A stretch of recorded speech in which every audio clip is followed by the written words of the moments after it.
Magandang gabi mga kaguro. Here I am again. Nandito na naman po ako. Humihingi po sa inyo ng oras. Sana po paglaanan niyo po ako ng oras para panoorin ang aking video. Salamat po mga kaguro. So ito po, ngayon po ay nagluluto tayo ng adobo. Pero ngayon tingnan niyo po, wala na pong natira. Ang dikit-dikit na lang po na pinatuyuan nating adobo. Yung adobo natin po ay pinatuyo natin. So, ito na po ngayon mga kaguro. Oh, ayan. Ayan na po ang ating adobo mga kaguro. So, ito na po yung ating inadobo mga kaguro. Ngayon ay gagawin nating adobo natin ay gagawin nating fried mga kaguro. Ipa-fried natin. Fried pork mga kaguro. So, inadobo muna natin yung pork chop. At saka yung iba pa pong yung may laman dito na hindi po pork chop. Sobra po ito sa ating yung pata po na malaman. Tinira ko po yan ilang piraso. Ito po Yan. Pata po yan na laman.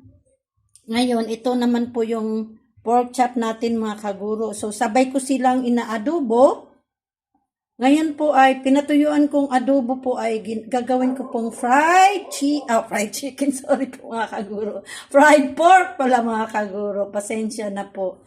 So, ayan. So, let's go mga kaguro, magluto na tayo ng fried pork, adobong baboy na nagiging fried. So, ayan po. So, nakaready na po yung ating sinaunang kawali, mga kaguro. Ayan, sinauna po dahil ito po yung pinakalumang kawali natin mga kaguro. Kasi edad po ito kung kailan kami nag-asawa. Ito, ganito din po ang edad ng ating kawali, mga kaguro. So, matibay po talaga itong kawali natin, mga kaguro. Ayan. So, hindi naman pwede itapon natin to dahil sayang, di ba? So, magagamit pa natin. Matibay talaga mga kaguro at hindi po siya nagiging manipis. Kahit kutkutin mo po mga kaguro, hindi siya naging manipis mga kaguro at hindi siya nabubutas. So, napakatagal na po ito mga kaguro. So, ayan. Kahit hanggang ngayon ay gagamitin natin mga kaguro at kahit ipapakita ko po sa inyo ay hindi po ako nahihiya mga kaguro dahil hindi po mahalaga yan na kahit luma ang ating kawali ay ang mahalaga po ay magagamit pa rin po natin mga kaguro, di ba? So, ayan. Samahan niyo po na sana ako mga kaguro sa aking maikling video. So, start na po natin yung ating kalan. Ilagyan na po natin mga kaguro ng oil ang ating kawali mga kaguro. So, antayin lang po natin na uminit ang ating mantika mga kaguro. Balik po ako. So, ayan po. Mainit na po yung ating kawali. So, mag-start na po tayong magprito nitong ating adobong baboy mga kaguro.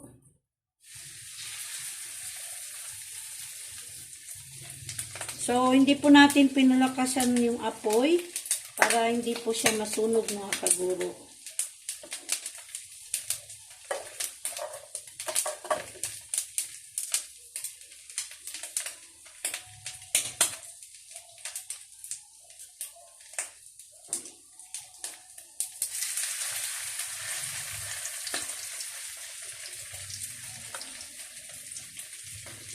So, inuna po muna natin yung ating pork chop mga kaguro na iprito.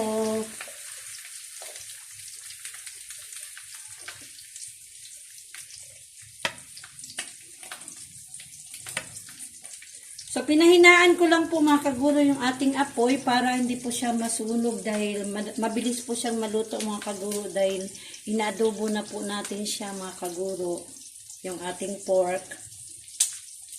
Bago natin pina-fried mga kaguro.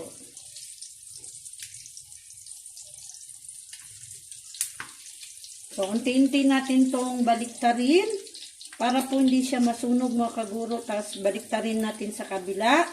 Tapos, uulitin naman po natin sa pagbaliktad mga kaguro para at least hindi siya masusunog.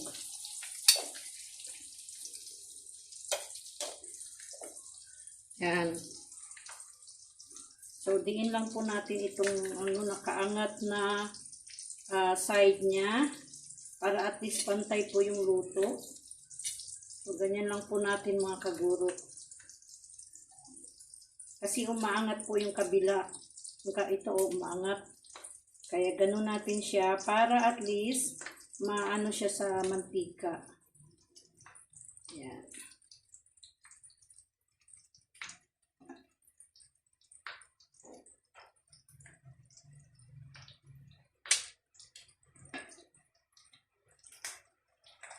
So, baliktarin na natin ang kabila, yung isa.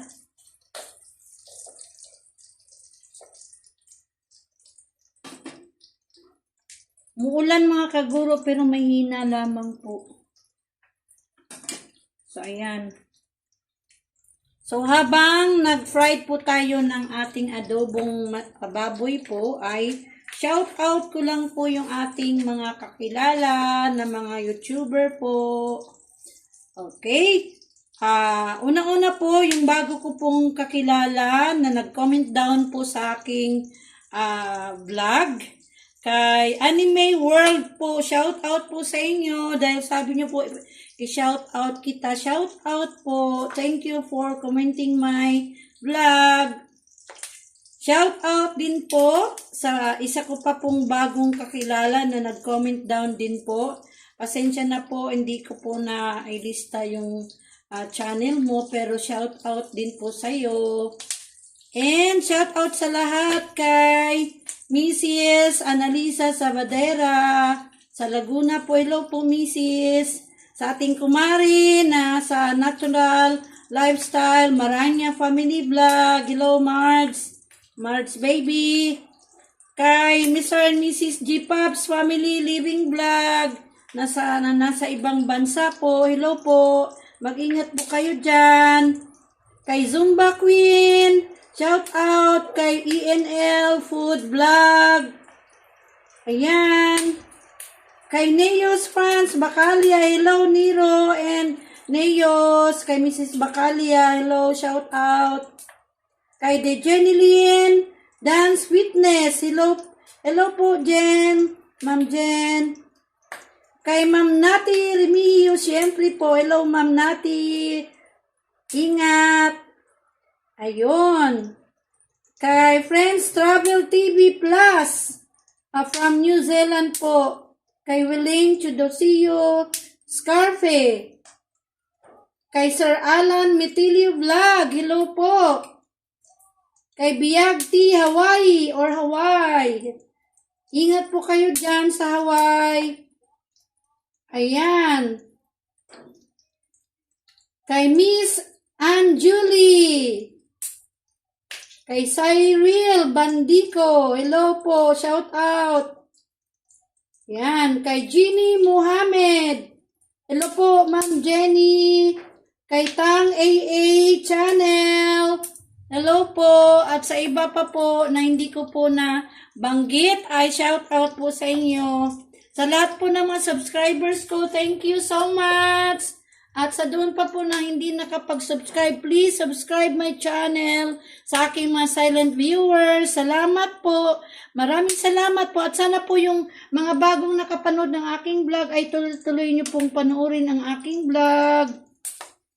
Kahit po hindi lamang po at hindi po lagi-lagi ako nag-upload ng aking video or nakapag-vlog po, sana po ay supportahan niyo po ako, mga kaguro. Thank you so much.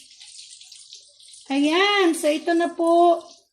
So malapit na po siyang maluto, pero huwag po natin siyang over cook dahil po ay inadobo na po natin yan, mga kaguro. So ano lang po, alalay lang po yung apoy, hindi ko po siya pinalakasan para at least hindi po siya mapilitan masunog yung ating pina-fried, mga kaguro. Dahil inadobo na po natin to, mga kaguro. Try nyo po, adobo po muna yung inyong pork chop, mga kaguro. Yung gusto nyo pong i-fried pork or pork fried. Pag gusto nyo po, try nyo pong i-adobo muna dahil mas lalong masarap po, mga kaguro. Dahil pagka inadobo nyo po ay talagang ano talaga yung kanyang lasa.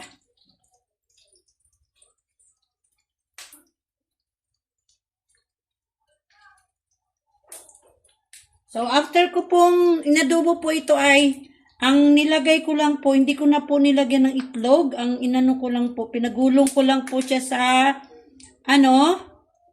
sa ating crispy fry.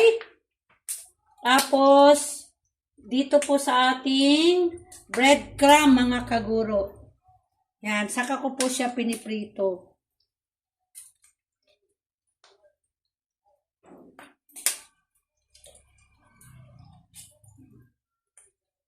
Yan. So, luto na po itong isa, mga kaguro.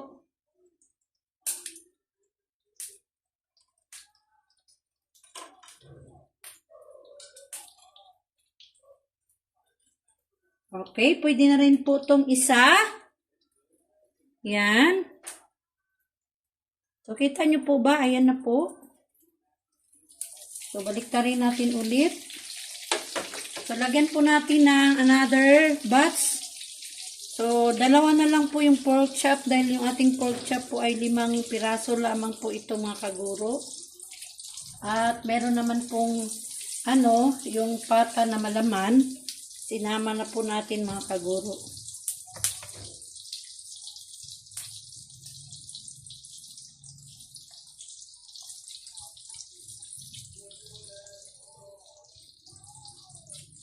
Mga kaguro, masaya po akong ibalita sa inyo na umabot na po tayo ng 260 subscribers, mga kaguro. Maraming salamat po. Kahit 260 po ay masayang-masaya na po ako dahil kung hindi po sa inyo ay hindi po ako abot ng ganun kadaming mga subscribers po, mga kaguro. Thank you so much! At sa mga viewers ko, maraming salamat na laging nanonood sa aking mga vlog.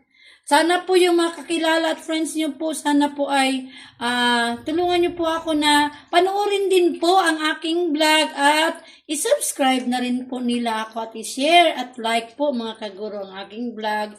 Mga simpleng vlog ko lang po, mga kaguro, pero thank you pa rin at nandyan po kayo, mga kaguro. Yan.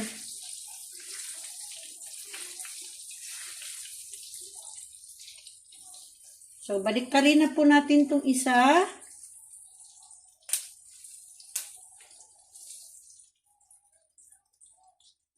So, iano natin siya, mga kaguro, kasi parang umaano siya.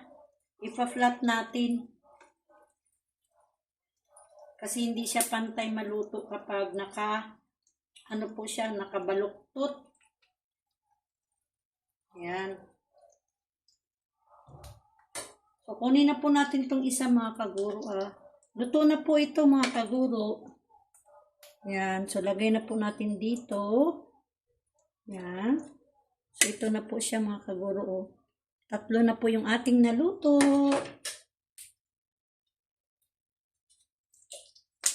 Eps, ay tumalsik yung mantika, mga kaguro. So, ingat po tayo lagi kapag nagprito, mga kaguro. Yung talsik ng mantika, pag matalsikan tayo ay mapasok talaga tayo, mga kaguro.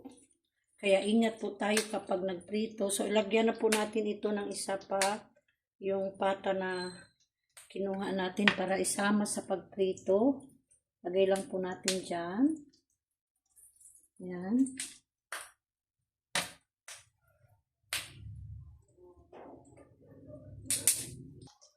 Baliktarin na natin ito, mga kaguro, ito. Yan. Paulit-ulit lang po natin baliktarin, mga kaguro. Pag pakiramdam natin ay medyo nag-brown na, baliktarin naman natin ulit sa kabila at kabila po. Hanggang sa okay na po siya. So, tingnan natin itong nauna. Yan, baliktarin natin ulit.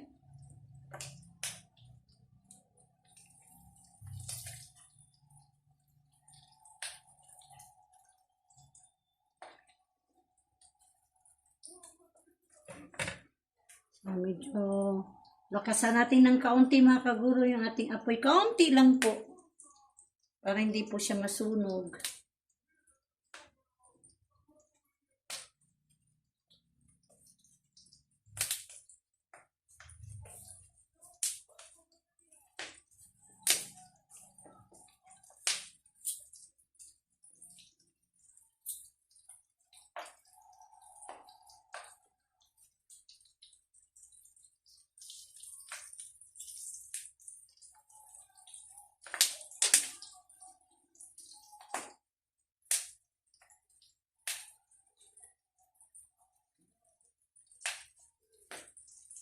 So, baliktarin natin ulit.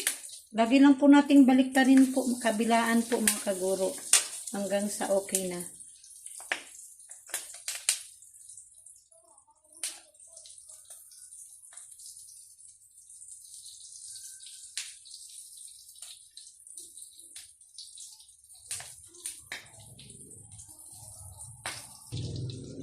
Kunin na po natin to mga kaguro. Okay na po to. Luto na. Lagay lang po natin dito sa ating lagyanan. So, maglagay tayo ulit mga kaguro. Ito po oh. Yan. Pata po ito na may laman po mga kaguro. Or laman.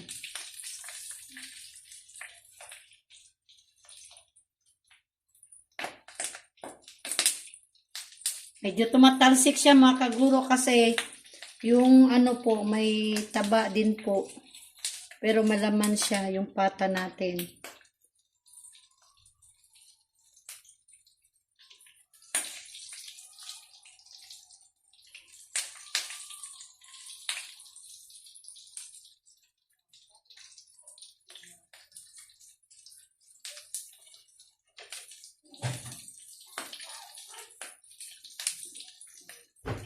So, kunin na po natin to mga kaguro.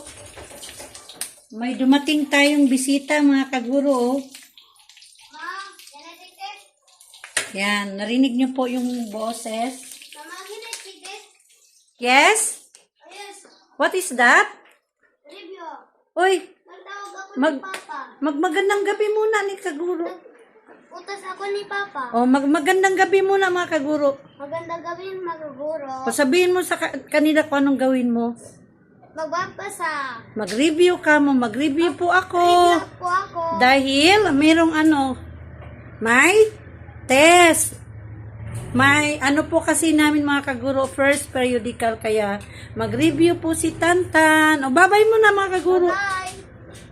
Mag-review po muna ako, kamo. Mag-review po ako. Maguguro. Ayan. Ayan.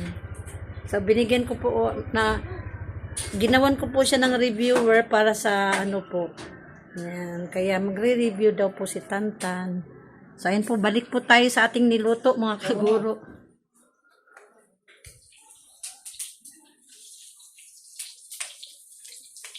So, ayan na, balik ta rin po natin. Saglit lang po, ha.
Yan, medyo ipa-fry po natin ng mabuti mga kaguro yung laman ng pata kasi medyo makapal po siya mga kaguro. Hindi na po natin siya ini-slice ng manipis.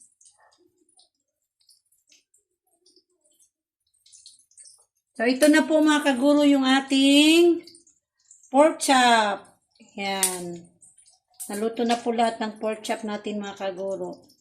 So, yan na lang po yung ating inantay yung pata na laman po mga kaguro na sinama natin sa pagprito.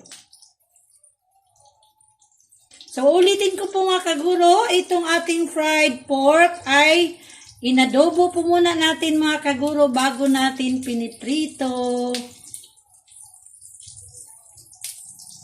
Hindi ko na po dinadala kayo sa Pag adobo ko po, hindi ko na pinapakita sa inyo yung pag adobo ko kasi alam niyo naman po ko siguro kung paano mag adobo ng baboy. Ganon din po yung ginawa ko. Saka ko po, medyo pinatuyuan ko po yung adobo ko, saka ko po siya piniprito. So, balik na rin po natin tong isa mga kaguro. Tumatalsik mga kaguro. Kaya medyo umiiwas din ako. Okay na po to mga kaguro ito. Isa. Lagay na po natin dito. Check natin tong isa mga kaguro. Medyo makapal kasi. Saka yung taba niya ba? Gusto ko yung taba niya. Talagang maluto po.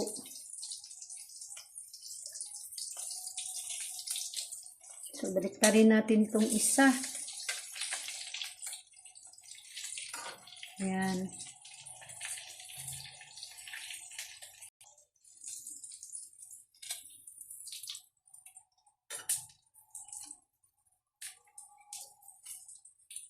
Tinitingnan lang po natin mga kaguro. Ayan, yung dito kabit sa side na part ng may taba po mga kaguro. Ano po muna natin siya ng mabuti. Saka itong isa, tingnan natin. So, okay na po to mga kaguro. Luto na.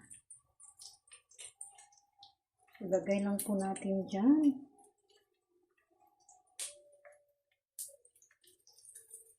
Yan. So, dalawa na lang po mga kaguro.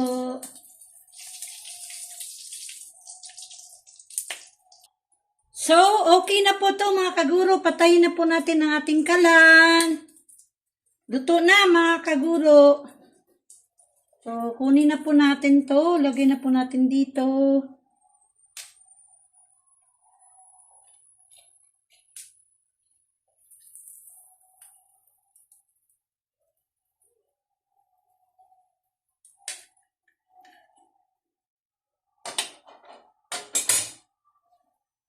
Ayan! Ito na po mga kaguro ang ating adobong fried pork.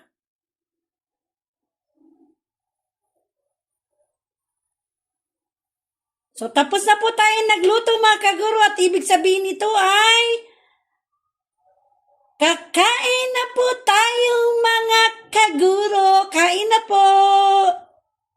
Ayan, kakain na po tayo pero bago po tayo kakain ay siyempre, share your foods or share po ng ating blessings. So, bigyan po natin ang ating Ate Edna mga kaguro. Yung lola ni Tantan, sila Tantan po mga kaguro, bibigyan natin. Kasi favorite po ito ni Tantan mga kaguro.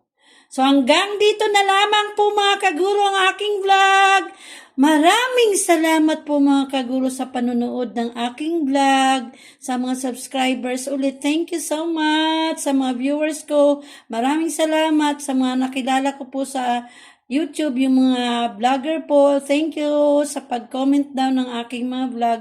Maraming salamat po sa inyo and God bless. Mag-ingat po tayo mga kaguro.